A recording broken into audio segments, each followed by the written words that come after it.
All right, everyone, get ready because today we are going deep into the world of secret societies. Ooh, fun. Yeah, we're talking about those groups that are super mysterious. Right. The ones everybody whispers about, like the Illuminati, Skull and Bones, and the Rosicrucians. Sounds good. I've been looking over this documentary summary, Okay. and wow, there is so much history here. Really? It's packed with fascinating details and crazy stories. I can't wait. Have you ever felt like there are these, hidden forces out there shaping the world?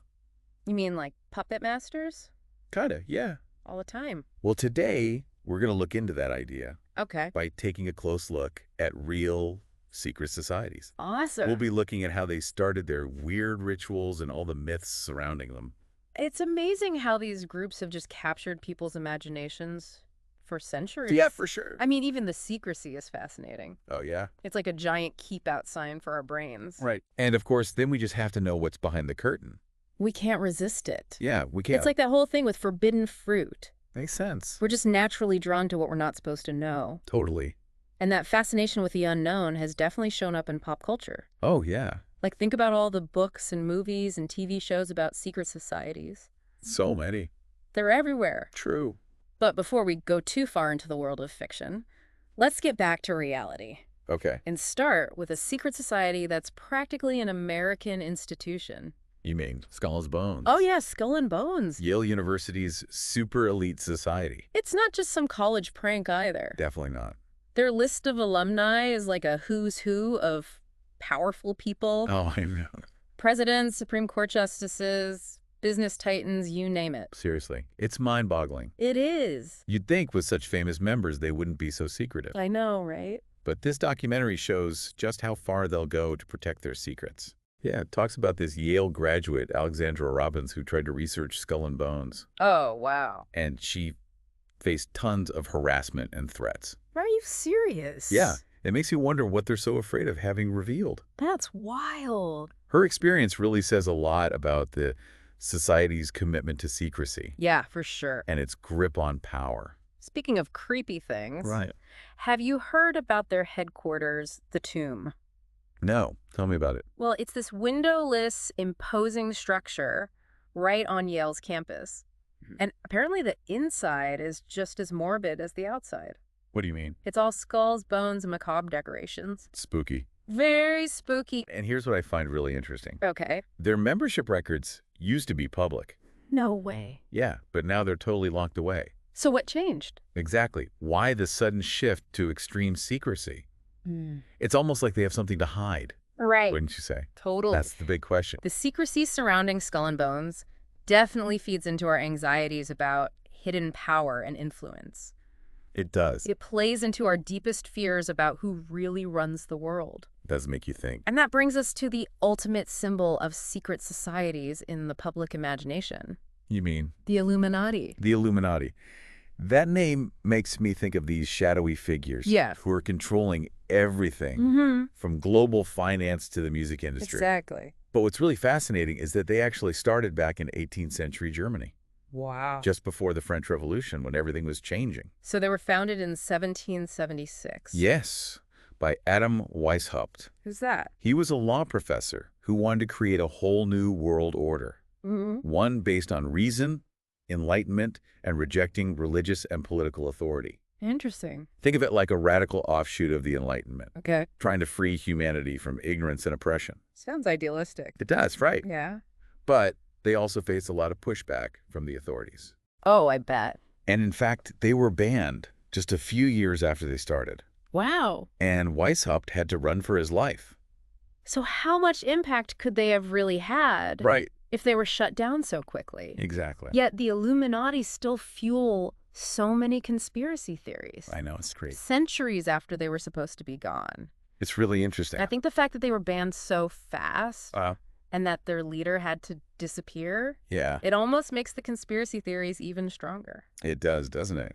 Do you think all these theories, despite their short lifespan, Yeah, tell us more about our need to believe in some hidden control maybe. than about the Illuminati themselves? That's possible. Maybe we're just looking for patterns and explanations, Yeah. even if they're not really there. I think you might be onto something. We're always trying to make sense of the world, True. to connect the dots and find meaning. And sometimes those dots lead us to places like the Eye of Providence on the dollar bill. Ooh, the dollar bill. That's a symbol that conspiracy theorists love to link to the Illuminati. They do, don't they? Oh, yeah. But here's the question. What's that? Are these symbols just innocent design choices? Or is there something more? Yeah, or are they proof of something darker? Like the Illuminati hiding in plain sight. Yeah. What do you think? Are we reading too much into this? I don't know. Or are the Illuminati masters of hiding in plain sight? It's a good question. It really makes you wonder. It does, and it all comes back to our fascination with symbols and hidden meanings. Sure. Speaking of which, the Rosicrucians were really into symbolism, Yeah. but with a twist. Okay. They appeared in 17th century Europe, Uh-huh. a time of huge intellectual and spiritual change. Right. They blended Bible study with alchemy. Alchemy. Like turning lead into gold. Well, back then, alchemy wasn't just about making money. What else was it about? It was about a spiritual and intellectual transformation. Mm. So for the Rosicrucians, alchemy was more about changing yourself from the inside out and getting rich. So inner alchemy Yeah, exactly. makes way more sense. It was all about purifying your soul, Mm. expanding your consciousness, and reaching spiritual enlightenment. Like leveling up spiritually. Yeah, sort of. But that still sounds kind of mysterious. Well, it was. And that's why they kept everything so secret. Makes sense. They thought their knowledge was too powerful, Right? too dangerous for just anyone to have. I could see that. They used all these cryptic symbols and allegorical texts. Oh, wow. So their teachings were open to interpretation. It's like they made this whole system of hidden knowledge, It is kind of like that. designed to be figured out only by those who were worthy. Exactly like a spiritual treasure hunt. I like that analogy. Speaking of treasure hunts, Yeah. did you know that Isaac Newton, the father of modern science, was fascinated by the Rosicrucians? No way. Yeah, and their alchemy stuff. You wouldn't think a scientist like Newton would be into the occult. Right. It's so unexpected. But it just shows how much these worlds were connected back then. I never knew that. It's interesting. Yeah, I'll tell you, it's like finding out Einstein loved astrology. Yeah, kind It of. makes you see these historical figures in a whole new light. It does. So what else did this documentary say about the Rosicrucians? Are they still around? Yes, they are. Really? The Rosicrucians are still active today, Wow. although they're not as secretive as they used to be. That makes sense. Times have changed. I guess so. Their mission statement now focuses on promoting peace and tolerance and understanding. Those are good things. Right? So it's like they went from a secret society hiding knowledge Yeah.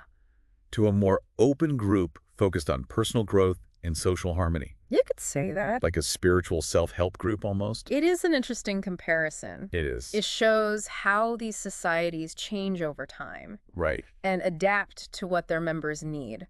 And it also reminds us that the quest for knowledge and meaning Absolutely. is a timeless human thing. Yeah, Whether it's through science, religion, or esoteric teachings. for sure. Okay, so we talked about Skull and Bones, the Illuminati, and the Rosicrucians, Right. each with their own unique history and rituals and impact on society. Yeah. But I'm curious, the documentary mentioned something about a connection between secret societies and women's roles throughout history. Oh, yeah. Can you talk a bit more about that? Absolutely. Remember how we talked about why secret societies are appealing?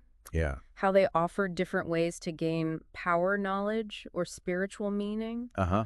Well, for women, especially in societies where they were marginalized, Right. secret societies were often a place where they could find empowerment, That makes sense. a place to express themselves and find community. It's like finding a hidden room in a seemingly normal house. Exactly. A space where you can just be, you explore your potential, and connect with people who get you. I like that. And the documentary actually had a really fascinating example of this. Oh. The Isis cult in ancient Rome. Ah, yes, the ISIS cult. Yeah, wasn't that like a mystery religion? It was. Super popular with Roman women. Yeah.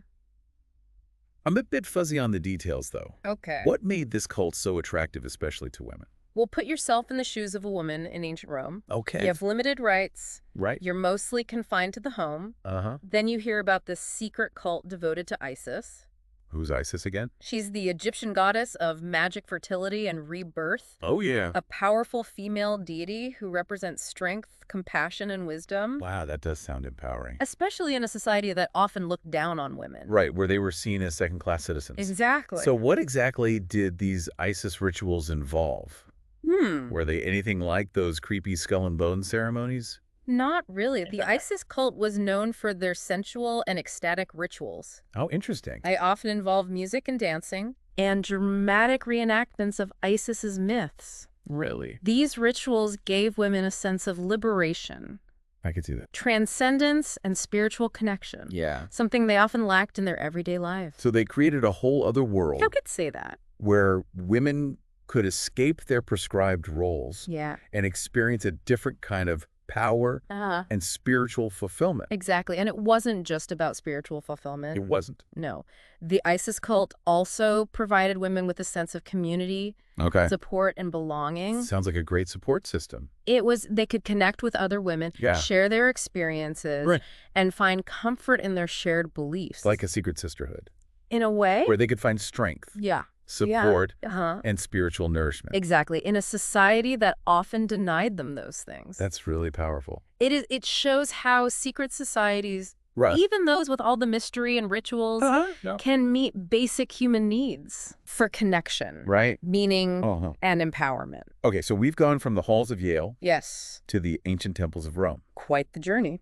Exploring how secret societies pop up in different social contexts. Reflecting the anxieties, aspirations, and power dynamics of their time. They offer glimpses into hidden worlds. They do. Challenging what we think we know about history, power, and the human mind. The allure of secret societies. Yeah. It's not just about power or hidden knowledge. What else is it about? It's about the human need for belonging and meaning. Yeah. And for something that goes beyond the ordinary. That makes sense. So what happens when these societies move from the fringes to the center of power? What happens when their members are super influential? That's a big question. That's what we'll be looking at in the final part of our deep dive. I'm ready. Stay tuned. Welcome back to our deep dive into secret societies. Feels like we've gone down the rabbit hole. We have, haven't we? From skull and bones to the Isis cult. It's amazing. It seems like people have always been fascinated by secrets and the unknown. It's like we can't help but try to find those hidden connections.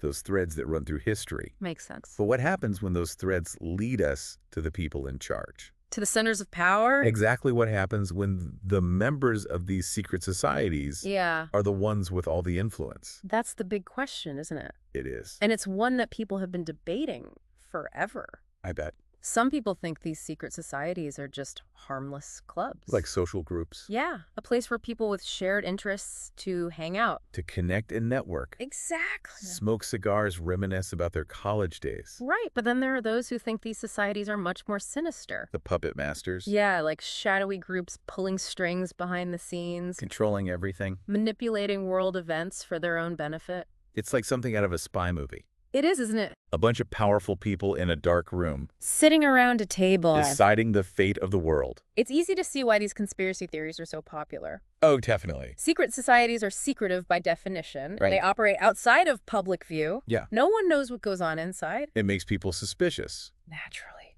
Especially when you consider how many important people throughout history have been linked to these societies. It makes you wonder. We already talked about Skull and Bones. And all those presidents and judges and business leaders. Right. It's hard to ignore those connections. It really is. It makes you think there must be something more going on. But here's the thing. What's that?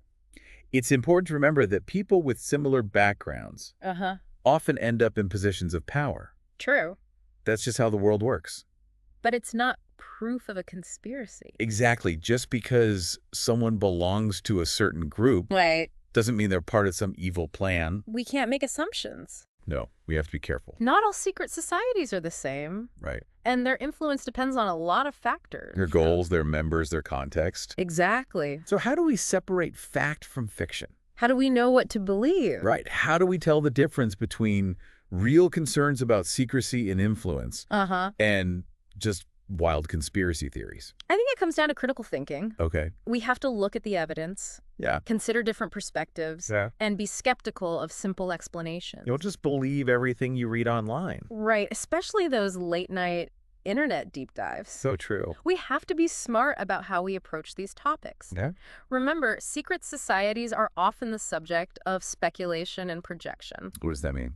We see what we want to see, whether it's our fears or our desire for something more. Something hidden and powerful. Yeah, like that secret knowledge. We all want to believe there's something more out there. I think you're right. It's like that saying, what's that? We see the world not as it is, but as we are. I like that. Our beliefs shape how we understand things. Especially things that are mysterious and exciting. Like secret societies. Exactly. So next time you hear someone talking about the Illuminati, or Skull and Bones, and how they control everything, take a step back, ask yourself some questions. Like what? What evidence is there to support this? Good question. Are there other explanations? Who benefits from spreading this information? Those are really important things to consider. They are. So as we wrap up our deep dive into the world of secret societies, what's the biggest takeaway for our listeners? I think the main thing to remember is that secret societies, real and imagined, hold a mirror up to us. They reflect our hopes and fears, our desires and anxieties, our fascination with power and the unknown. Exactly. They show us what we're really like. And they remind us that history is never simple. There's always more to the story. There are hidden layers and connections. Different ways of looking at things. It's up to us to keep digging. To question everything. And to never stop searching for the truth. Because sometimes the truth is stranger than fiction. And that's definitely true in the world of secret societies. Until next time. Happy exploring, everyone.